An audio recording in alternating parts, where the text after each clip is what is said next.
Okay mga ka-trigger, welcome po muli dito sa ating munting YouTube channel at isang katanungan na naman ang ating bibigyan ng kasagutan. At bago ko kayo batiin at pasalamatan ay gusto ko lang munang basahin ang katanungan ni Angel Panganiban. Okay, ang sabi ni Angel Panganiban ay magandang gabi po sir. Pwede po bang putulin ang baril ng 38 revolver? Okay, baka pag sinabi kong oo, baka kumuha kayo ng lagari at bigla ninyong putulin yan. Okay, may proseso po yan. So, bago natin sagutin yan, ay gusto ko lang muna kayong pasalamatan dahil tayo ay umabot na ng 40K. Okay? Pagkaman mabagal yung ating pag-aangat ay umaangat naman. Kaya maraming salamat sa pag-share ng ating mga videos, sa mga like at sa mga comment ninyo. At like kong sinasabi na ang aking pag-YouTube channel ay bonus lamang. Ang purpose po talaga ng aking pag-YouTube channel ay pagcha-charity. Inisip ko lang na paano ko madadagdagan yung aking mga beneficiaries. Dahil tayo ay tumutulong sa mga anak na single parent na medyo mahirap.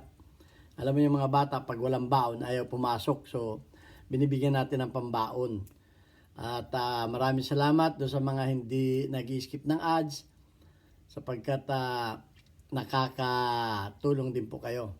Okay, malaking tulong na rin yan. At lalo tigit pasasalamatan ko yung mga nagpapadala dito sa ating dito sa ating GCash. Yan po yung GCash ng aking tresurera. Anak ko po yan. Okay, shout out po kay Alfredo Isidro, Ordo Sipay ng Las Piñas, kay Architect Arnel Salvador ng Kuwait, kay Jubil Platon, Boy Umay ng Red Saudi Arabia, kay Umbit ng Kia Motors Kuwait, kay Anthony Ibangilista ng Pasay, meron kayong magpakilala, tawagin natin Sir Adrian. At gayon din kay Conrado Ilulay Leo at gayon din kay Junar Diaz. At meron tayong bago, si Dennis Sardona ng Pulanggi, Albay. At yung mga nagpapadala naman sa ating mga premier videos, maraming salamat din. Okay, meron tayong isang supporter sa Amerika, sa Virginia. Shout out sa iyo Noli Pizza America.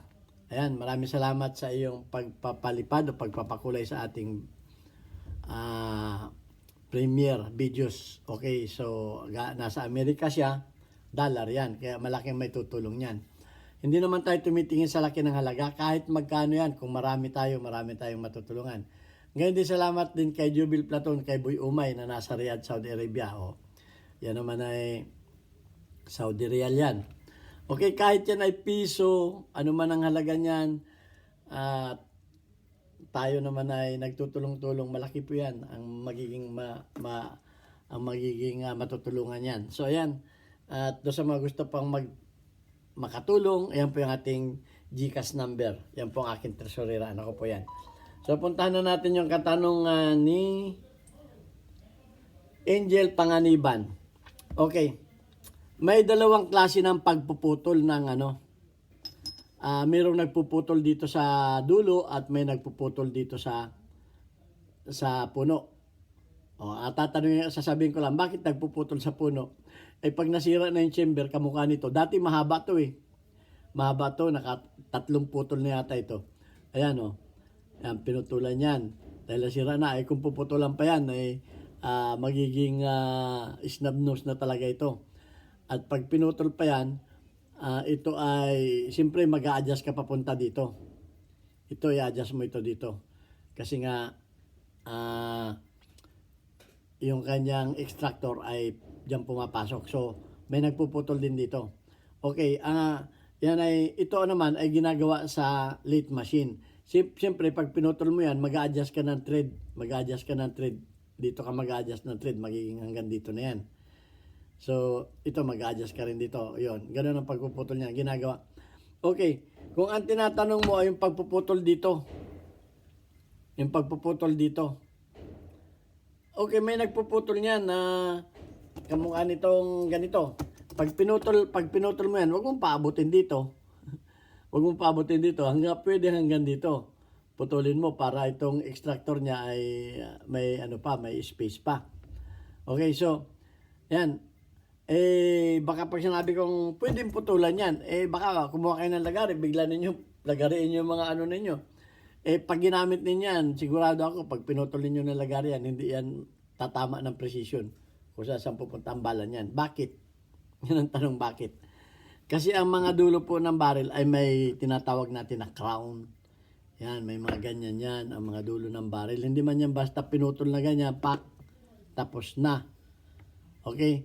So ito ay ginagawa sa lathe machine. Okay, lathe machine, mayroong ganyan yan. Oh. May mga chamfer ang tawag ng mga machinist dyan. May mga chamfer yan. Okay, so kung kayo magpuputol, ay kung revolver yan, ay siyempre para ninyo mailagay yan sa lathe machine, ay tatanggalin ninyo yung barrel. Tatanggalin ninyo yung barrel at ilalagay ito sa lathe machine. Pwedeng putulin ninyo ng lagari. Pagkaputol ng lagari, ilalagay ngayon sa lathe machine yan para mapantay ng mga ganito. Mapantayan at malagyan niya ng chamfer, ang tawag niya sa mga machinist. Ginagamitan niya ng countersink. May mga countersink. Ito hindi to countersink Sinter drill ito. Yung countersink ko ay nawala. Hindi ko makita. Basta ginagamitan ng countersink yan para magkamero ng chamfer. Kung kahit walang ganito, yan ay ginagamitan ng ginagamitan niya ng mga toolbit. Pwede yan sa machine, toolbit ang gagamit yan. Shout out sa mga machinist. Okay? Alam niya ng mga machinist. Huwag kayong basta-basta magputol ng lagari. Pwede ninyo lagariin kung bakit ang hindi. Pero mawawala yan sa precision kung hindi man pantay ang pagkaputol ninyo. So, dadalhin ninyo sa machine shop at ipapamasin ninyo yung dulo. Ipapamasin ninyo para magkamero ng crown at saka maging pantay na pantayan. So, ayun. At may special cutter din na ginagamit. Ito ay improvised na cutter. Ito improvised na cutter. Ito, pwede yan. Yan ang nagpuputol. Okay? So, hindi ko pwedeng ipakita sa inyo yung actual na pagpuputol, pero ang nakakaalam lamang niyan ay machinist. Kung kayo machinist, ay alam na ninyo yan. Pero kung hindi kayo machinist, ay punta kayo sa mga machinist, sa mga machine shop, o di kayo sa mga gunsmith na may lathe machine. So, ganun yan. Kaya, kayang putulin yan. Yung mga magpuputol ng mga M16, bawal naman ang modification dito. Sa sa lathe machine din ginagawa yan. Yung pagpuputol ng mga barrel ng mga rifle, mga M16 para maging baby Armalite nga.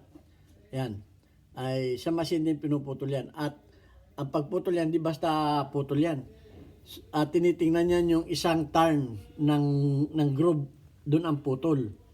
Dapat makaisang turn ang groove niyan kasi may groove yan eh. Dapat makaisang turn bago magputol. Okay? Kasi may mga groove yung barrel ng mga rifle. Pag pinutol basta ninyo yan at hindi nakaisang turn, hindi maganda sa precision. Okay, so yun lang ang aking tip sa inyo. Huwag kayong putol ng putol sa mga rifle. Sinama ko na rin. Na kailangan pag nagputol makakaisang turn yung groove niya makakaisang 360 degrees. Okay? Para maganda ang precision niya. Ganun lang. At sa mga gustong gawing snub nose, okay, wag ninyong paabutin dito. Maglagay kayo dito. Pero dapat yan ay yun nga, sa machine shop ninyo pala ipare-repace. Ang tawag dito repace, i-repace yan. Pagkatapos ng repace yan, lalagyan niya ng crown. Okay, pwedeng pang crown ang countersink at pwede rin pang counter, pwede rin pang chamber ang mga toolbit. Okay? So, ganun. Hindi po tayo nagmo-modified. Okay? Bawal ang modification sa YouTube. Pero sinasabi ko lamang sa inyo yung pagpuputol niyan. Advice yung sa akin. Okay? Kung kayo magpuputol niyan, wag basta ninyong lagariin.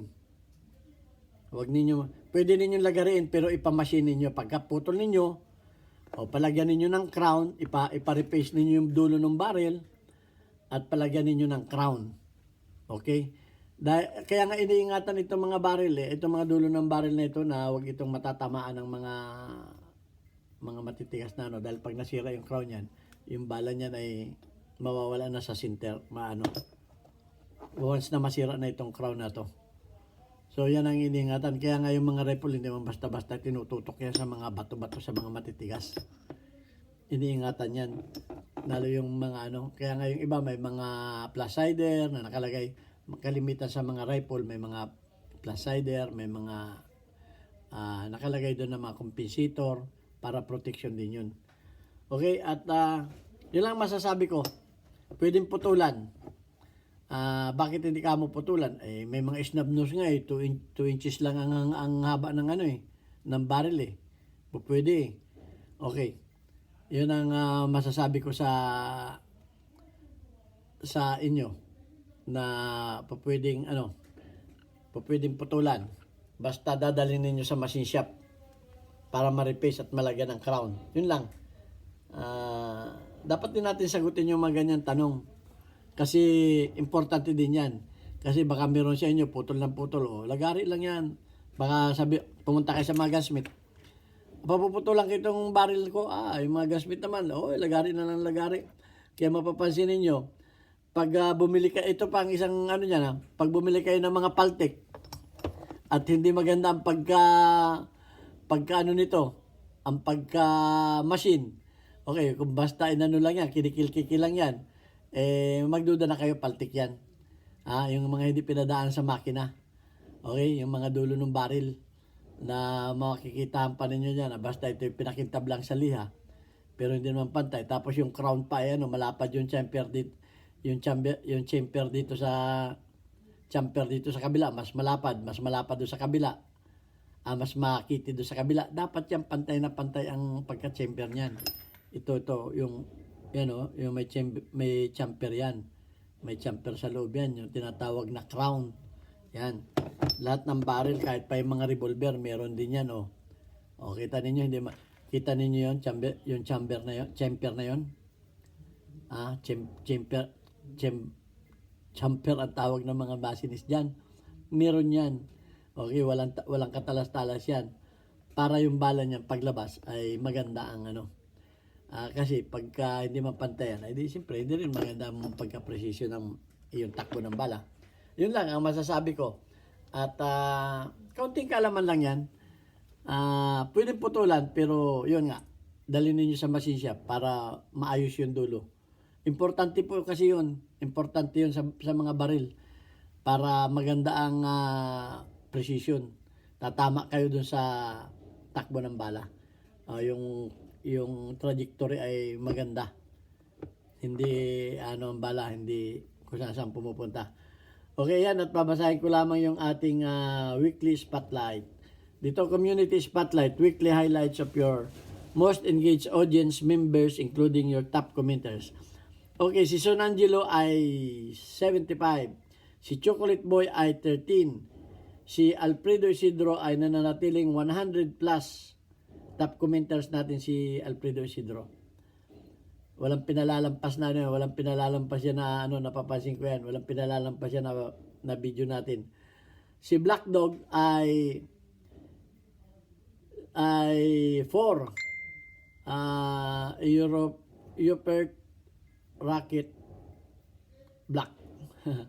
Okay, at si Bel Sotre ay 34. Okay, shout out sa Bel Sotre, Black Dog, Alfredo Isidro, Chocolate Boy, at Son Angelo. Okay, mag-comment lamang kayo sa ating mga videos at mag-share para kayo ay mapasama din sa mga random ng mga community spotlight ng ating YouTube channel. YouTube po ang naglalagay niyan para kayo ay ma-shoutout din.